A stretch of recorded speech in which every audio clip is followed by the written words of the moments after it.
We'll guide you through how to factory reset an iPhone 17 or 17 Pro. If you find this useful, then consider subscribing and liking the video.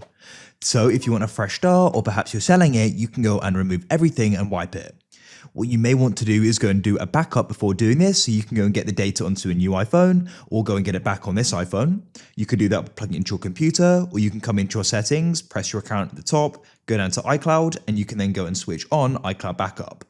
However, when you're ready and you want to go to the reset, scroll down in settings and find General. Scroll to the bottom of General and you need to find Transfer or Reset iPhone.